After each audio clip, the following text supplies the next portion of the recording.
करेंगे। प्रश्न था कि हमें गौ सेवा क्यों करनी चाहिए, आखिर क्या है।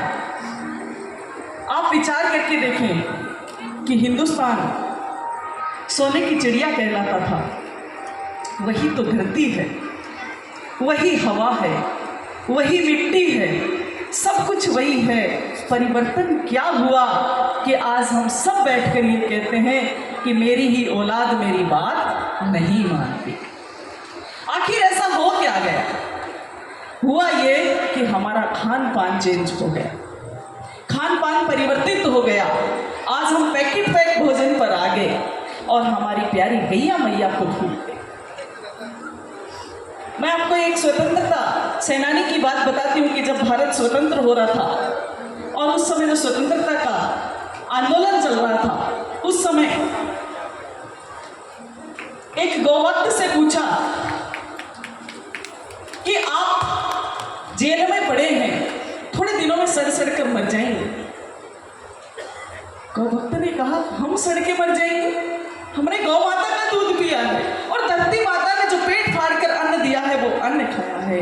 मेरे भाई बहन, वो अन्न आज हमारा बदल गया, इसलिए हम लोगों के बच्चों का भी भाव परिवर्तित हो गया। भगवान श्री कृष्ण स्वयं गीता में कहते हैं कि अर्जुन, मनुष्य जैसा खाएगा अन्न वैसा बदल जाएगा उसका मन, वैसा ही उसका मन हो गया।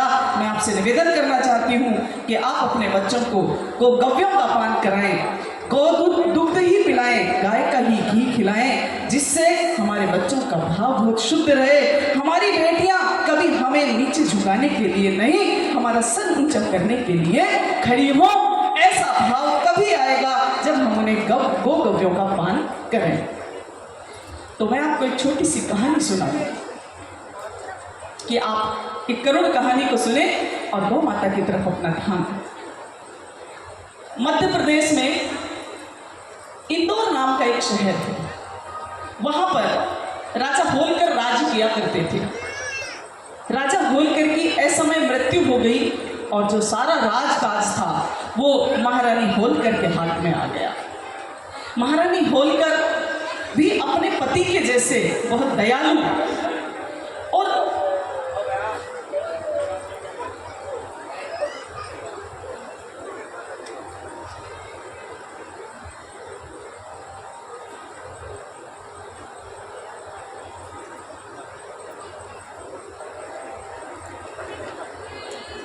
विदाई का समय ऐसा ही होता है।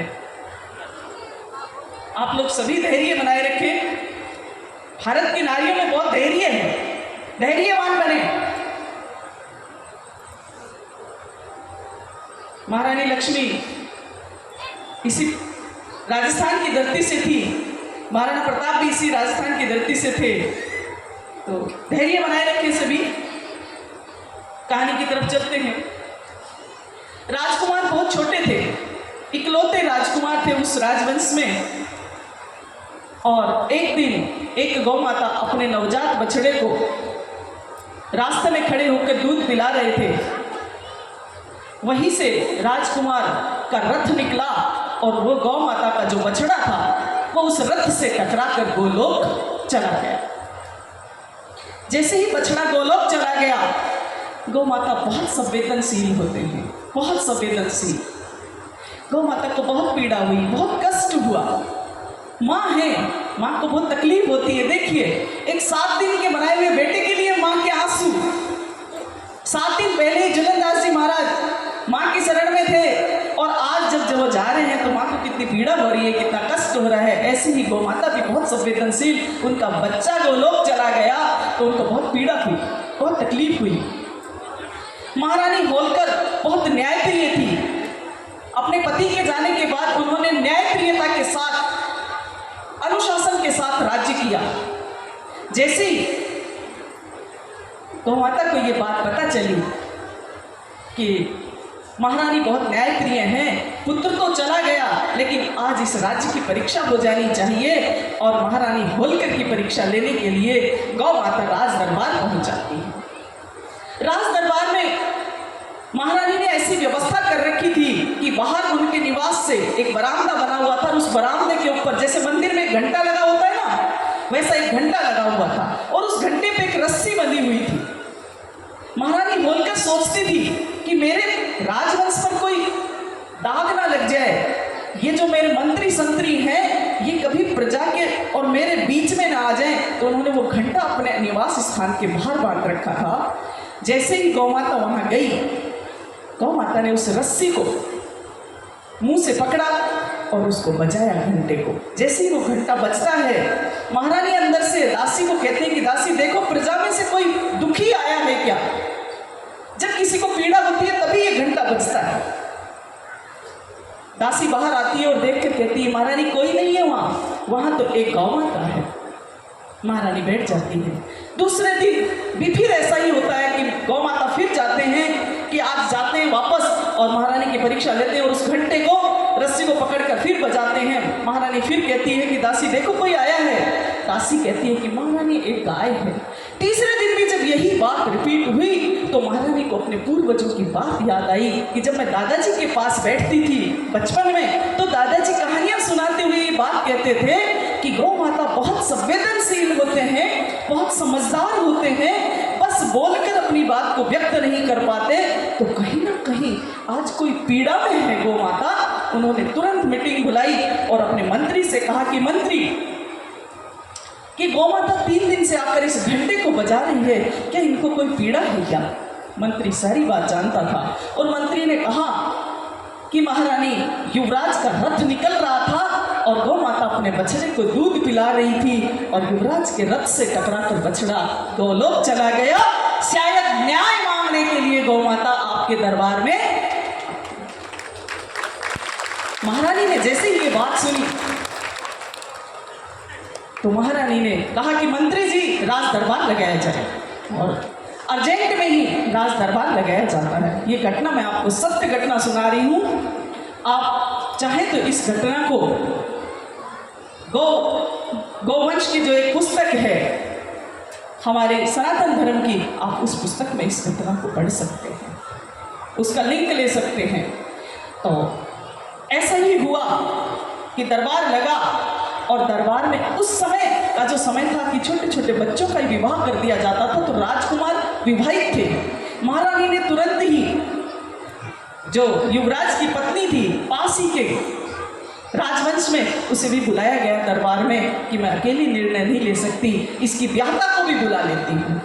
उनको भी बुला लिया, वो भी रानी थी। तो राजवंश लगा, सारा दरबार लगा और उस दरबार में महारानी ने अपने पुत्र वधू को सबसे पहले खड़ा किया और उससे कहा कि बेटा आपने राजकुल में जन्म लिया है। बोले हाँ माता, मैंने मेरे पिता के घर में राजवंश में जन्म लिया है और मेरे अंदर वो सारे गुण हैं जो एक राजवंशी में होने चाहिए। तब उन्होंने कहा कि अगर किसी माँ के सामने उसके बच्चे की हत्या कर दी जाए, ऐसे हत्यारे की क्या सजा होनी चाहिए? उस राजकुमारी जो राजवंश की महारानी थी, पुत्रवधू थी, उसने जवाब दिया कि उस व्यक्ति की हत्या उसी तरीके से होनी चाहिए जैसे उस बालक की उसने हत्या की हो। महारानी ने कहा कि तुम बदल मत जाना, तुम बदल मत जाना। उन्होंने कहा नहीं, मैंने राजवंश में जन्म लिया है, मैं नहीं बदलूंगी। तब महारानी ने यह घोषणा की कि ये अपराध मेरे पुत्र और तेरे पति ने किया है। बोलो आपका निर्णय अभी भी वही है? उसकी आंखों से आंसू गिरने लगे, आखिर पत्नी थी, आंसू गिरने लगे, लेकिन कहा कि निर्णय तो मेरा अभी भी वही है। और महारानी ने कहा कि मैं भी मेरे कुल पर कलंक नहीं लगने दूंगी, किसी प्रकार का दाग नहीं लगने दूंगी। इस बच्चे को वैसे ही राजकुमार को सजा सुनाई कि कल राजकुमार को चौराहे में जिस जहां पर गौ माता के बछड़े की हत्या हुई उसी चौराहे पर इसके हाथ पैर बांध कर डाल दिया जाए और रथ को तब तक टकराते रहे जब तक कि इससे प्राण नहीं चले जाए। ऐसी घोषणा कर दी। आजकल के हमारे जैसे आपके जैसे अगर नेता होते तो शायद अपने बच्चों को बचाने के लिए न जाने कितने तरीके की झूठ बोल देते, कितने अपराध कर लेते और कितने तरह के वकील खड़े कर देते। लेकिन उस माँ को देखिए। और ऐसा ही दूसरे दिन हुआ कि चौराहे पर राजकुमार के हाथ पैर बांध दिए गए और उसे चौराहे पर डाल दिया। अब महारानी ने वहां खड़े होकर पूरी प्रजा, पहले सजा ऐसे नहीं मिलती थी कि जैसे अंधेरे कमरे में सजा दे दी हो, नहीं, सजा चौराहे पर मिलती थी और पूरी प्रजा खड़ी होती थी वहां कि उसको देखकर कोई व्यक्ति दोबारा उस अपराध को करने की हिम्मत ना कर सके। तो पूरी प्रजा खड़ी हुई थी और रानी ने आदेश दिया सारथी को कि सारथी, इसको रथ को जब तक युवराज से टकराते रहो जब तक कि इसके प्राण ना चले जाए। सारथी हाथ जोड़कर खड़ा हो जाता है और कहता है कि महारानी, आप चाहें तो मेरे प्राण ले लें, लेकिन इस वंश का इकलौता दीपक है, मैं इसे बुझाना नहीं चाहता और मैं ऐसा कार्य नहीं कर सकता। आप चाहें तो मेरी गर्दन उतार लें। उसके बाद महारानी ने प्रजा में अपने मंत्री संतरी सबको कहा कि कोई व्यक्ति ऐसा है, कोई शख्स ऐसा है कि वो शख्स इस युवराज की हत्या कर दे मेरे आदेश से।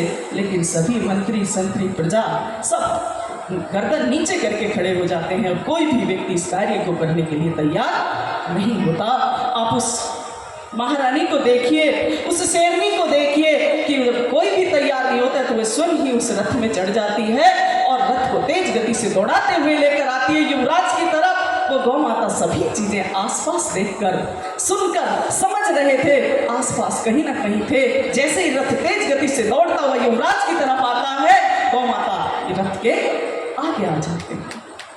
जैसे ही गौ माता रथ के आगे आते हैं, महारानी प्रार्थना करती है कि माँ, आप मेरा रास्ता छोड़ दें।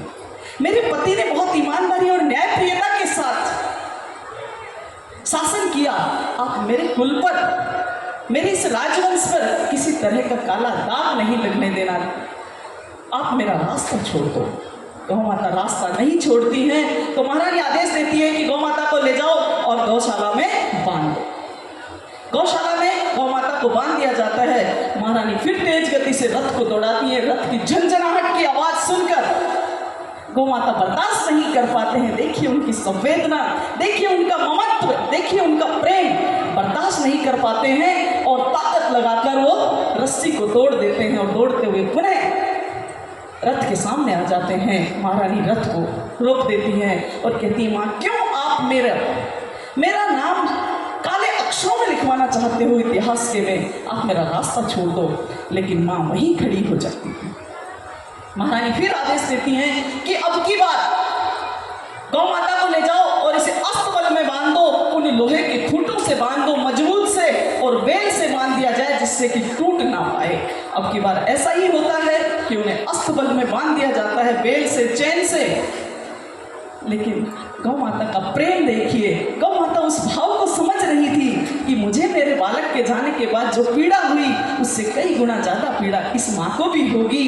जैसे ही अस्तबल में उन्हें बांधा गया, रथ की झंझनाहट की आवाज वापस होती है और उस तेज गति से आते हुए रथ को देखकर गौ माता अब की बार पूरे बल और ताकत के साथ जब उस रस्सी को, बेल को खींचती हैं तो बेल टूट नहीं पाती। आखिर वो जो कीला होता है वो कीला उखड़ जाता है और इतनी तेज गति से गौ माता दौड़ते हुए आते हैं कि उनका पूरा बदन वो कीला लगने से लहू लुहान हो जाता है। खून से तर-भर होकर गौ माता पुनः रथ के पास पहुंच जाते हैं। जैसे रथ युवराज के पास पहुंचने वाला था, उसी समय अब की बार गौ माता अपने दोनों हाथ ऊपर करके, दोनों पैर ऊपर करके और उसके सामने खड़े हो जाते हैं, रथ के सामने। उसी समय राजपुरोहित जी आते हैं। बुद्धि के प्रतीक राजा महाराजा भी सब पुरोहितों को रखा करते थे। बुद्धि के प्रतीक राजपुरोहित जी वहां आते हैं और वहां आकर महारानी से निवेदन करते हैं कि महारानी, जब गौ माता ने युवराज को माफ कर दिया तो आप होते कौन है इन्हें सजा देने वाले? और उसी समय गौ माता अपने मुंह से युवराज की रस्सी को खोलना शुरू कर देती हैं। आप उनकी करुणा, उनकी दया को देखिए कि उस रस्सी से मुंह को खोलना शुरू करती हैं। महारानी जाकर गौ माता के पैरों में गिर जाती हैं। उधर से युवराज की पत्नी आकर उनके पैरों में गिर जाती है, उनके पास नमन करते हैं और चारों तरफ गौ माता के जयकारे लगने लगते हैं। गौ माता की! पूरी प्रजा गौ माता का जय जयकार करने लगती है। उसी समय से जो इंदौर शहर का वो बाजार है उसे आज भी आड़ा बाजार कहते हैं। आप कभी इंदौर जाएं तो आप ये देखना, ये सत्य घटना है। आज भी उस शहर का नाम और उस मोहल्ले का नाम बाजार कहा जाता है, वहाँ पर बछड़े का स्मारक बना हुआ है। और होली, दिवाली, गोपाष्टमी को उस राजवंश के सारे लोग वहाँ पर नमन करने के लिए, उस मूर्ति स्मारक पर नमन करने के लिए वहाँ पधारते हैं। ऐसी परम प्रिय दया की मूर्ति उस गौशाला गौ माता की ये हालत आज हम सबकी लिए सोचने और विचार करने का विषय है। इस धरा पर यदि गौ माता नहीं बचे तो कुछ भी नहीं बचेगा। मैं आप लोगों से निवेदन करूं कि हमारी और आपकी जब आंख सुबह खुलती है, सूरज उदय जब होता है, भारत सरकार के आंकड़ों के अनुसार 82,000 गौवंश कत्ल कर दिया जाता है। आज भारत में खून की नदियां बहती हैं। राम सुखदास जी महाराज परम संत हुए, उन संतों ने ये बात कही थी कि जब तक इस धरा पर गौवंश का एक बूंद भी खून गिरता रहेगा, इस धरा को वापस से आप सोने की चिड़िया नहीं बना पाओगे, विश्व गुरु कभी नहीं बना पाओगे यदि आपने गौ हत्या को बंद नहीं कराया। मेरे भाई बहन, हमारी उंगली दूसरों की तरफ उठने से पहले अपनी तरफ उठनी चाहिए। हम ये बात कहकर अपना पल्ला नहीं झाड़ सकते कि हम तो गौ हत्या में शामिल नहीं हैं। मैं आज आपसे निवेदन करूं कि जो भी व्यक्ति चाय पीते हैं, निश्चित रूप से वो गोभक्त नहीं हो सकते। आप नेट पर सर्च करके देखिए, जो चीजें, जो व्यक्ति चमड़े का बेल्ट यूज करता है, जो व्यक्ति चमड़े का फीता यूज करता है, जो चमड़े का पर्स यूज करता है अपने साज और संवार करने के लिए, श्रृंगार करने के लिए, छोटे छोटे नन्हे नन्हे बछड़ों की कत्ल करके और उनका खाल जो है वो जीवित अवस्था में उतार कर हम अपने श्रृंगार में काम में लेते हैं, वो व्यक्ति कभी गोभक्त नहीं हो सकता और इस धरा को नहीं बचा सकता। विश्व गुरु भारत कभी नहीं बन सकता यदि हम गौ हत्या को बंद नहीं करेंगे। तो हमारा साम दाम दंड भेद कोई सा भी हमें उपचार करना पड़े, लेकिन इन सभी उपचारों को माध्यम में रखते हुए हमें गौ माता की सेवा का संकल्प लेना चाहिए। यदि इस धरा को बचाना है, हमारी आने वाली पीढ़ी को बचाना है, तो हमारे बच्चों को गौ गव्यों का पान कराएं और भारत माता की रक्षा के लिए भी सबसे पहले गौ सेवा करें। धर्म की रक्षा के लिए भी सबसे पहले गौ सेवा करें। बहुत बहुत साधुवाद आप सभी को, आपने इतनी सुंदर आयोजन किया। मैं पुनः एक बार इस परिवार को और इनके इस पूर्वजों को मैं बहुत धन्यवाद देती हूँ कि आपके कुल में ऐसे हीरे पैदा हुए, ऐसे हीरों को आपने तराशा। मैं उन माताओं को भी धन्यवाद देना चाहती हूँ कि जो माँ ने इन दोनों बेटों को जन्म दिया और ऐसा सुंदर कार्यक्रम का आयोजन उन्होंने कराया। एक बार जोरदार जयकारा लगाएं, बोल माता की। बाईराम के संकल्प को पूरा करना आप सभी की नैतिक जिम्मेदारी है। संत कहीं कमाने नहीं जाते, कहीं कमाने नहीं जाते। संत केवल एक संकल्प करते हैं और वो संकल्प आपके ऊपर करते हैं, आपके भरोसे पर करते हैं, आपके विश्वास पर करते हैं। मैं आपसे निवेदन करना चाहती हूँ कि संतों के संकल्प की आप रक्षा करें। स्वयं गौ माता की रक्षा है ये, और गौ माता की रक्षा के लिए, गौशालाओं के लिए आप आगे आए। जय गो जय।